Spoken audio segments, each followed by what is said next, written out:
Kembali Tuhan, kami mengucapkan syukur dan terima kasih atas hadirnya Engkau di hati kami dan pemikiran kami Tuhan. Biarlah pagi ini Tuhan, Kau berkati dengan sesuatu yang luar biasa. Sehingga kami Tuhan menerima kekuatan yang begitu ajaib.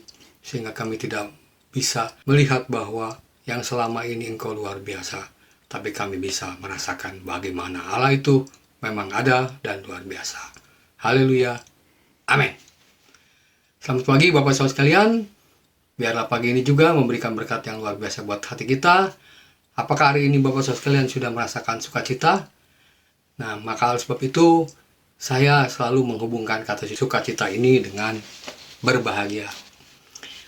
Sudah berbahagia dengan hati yang tulus dan kita bisa melihat Tuhan. Kenapa hati yang tulus bisa melihat Tuhan?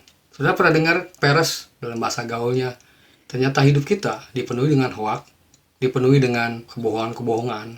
Ternyata industri kebohongan menjadi kebenaran. Di zaman sekarang disebut postmodernisme, adalah di mana pudarnya kebenaran yang sesungguhnya. Abad sekarang adalah abad di mana emosi atau perasaan menjadi Tuhan di dalam segala pooling, di dalam segala pendapat, dan di dalam segala keputusan. Saya mau tanya dengan hari ini, apakah dengan apa yang kita kenal selama ini menjadi suatu kebenaran, sehingga kebenaran itu membawa kita bahagia, dan kemudian karena kita bahagia, apakah benar-benar Tuhan itu ada? Bapak Saudara sekalian, hari ini, pagi ini kita akan dicalikan dengan suatu pengertian. Saya beri judul, No Peres bisa lihat Tuhan loh. Bagaimana caranya? Kita akan buka di dalam Matius 5 ayat yang ke-8 mengatakan demikian. Berbahagialah orang yang suci hatinya, karena mereka akan melihat Allah. Saya ulangi lagi. Berbahagialah orang yang suci hatinya, karena mereka akan melihat Allah. Bagaimana menghubungkan hati yang suci bisa melihat Allah? Bagaimana di zaman sekarang dengan hati yang suci bisa melihat Allah? Bukan selama ini Allah yang sudah tampil dalam kehidupan kita berupa hoak, berupa kabar sosmed, kabar semua yang menyebabkan narasi yang kita lihat itu lebih percaya, bukan dari Alkitab. Saudara sekalian, hari ini saudara mau berbahagia, ada satu hal yang menarik, bukan hanya berbahagia, saya tambahkan. Kalau berbahagia sudah jelas kemarin. Sekarang berbahagia bisa bertemu dengan Tuhan, dan Tuhan sendiri yang akan merajut hidup kita. Syaratnya gimana?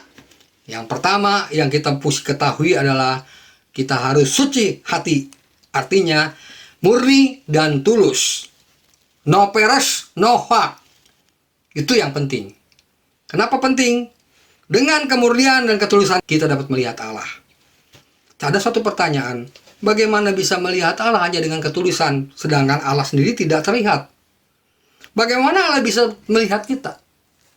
Allah yang jelas walau tak terlihat, dia ada. Dan Allah akan turut bekerja dalam keseharian kita. Jadi saudara sekalian, Alkitab ini mengatakan dengan hati yang tulus, kita akan mampu melihat Allah.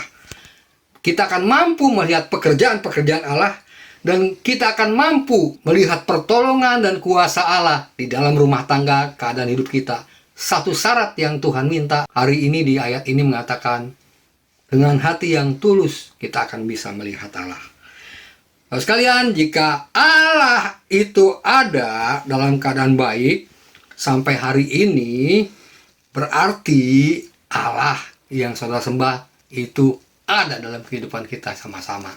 Cuma pada saat kita bisa lihat Allah, yaitu kita harus membuka hati kita dan memurnikan hati kita. Dan konteks ayat ini, kenapa Yesus mengatakan khotbah di atas bukit? Itu mengatakan kepada pendengarnya adalah banyak hati yang kotor, banyak hati yang penuh dengan kebohongan-kebohongan. Tapi Yesus mengatakan dengan hati yang tulus, Anda bisa akan melihat Tuhan, dan Anda akan bisa juga melihat penyertaan Tuhan. Walaupun Tuhan itu tidak ada, tapi Tuhan itu selalu berada di dalam kehidupan kita. Itu yang saya mau sampaikan, bahwa hidup kita itu ditentukan oleh hati kita. Semakin hati kita banyak memberikan yang tulus, maka istilah rezeki orang soleh itu akan datang. Selama hati kita tulus, maka seluruh kebaikan, seluruh kebenaran, seluruh keberuntungan akan muncul di dalam kehidupan kita. Itulah hadirnya Tuhan.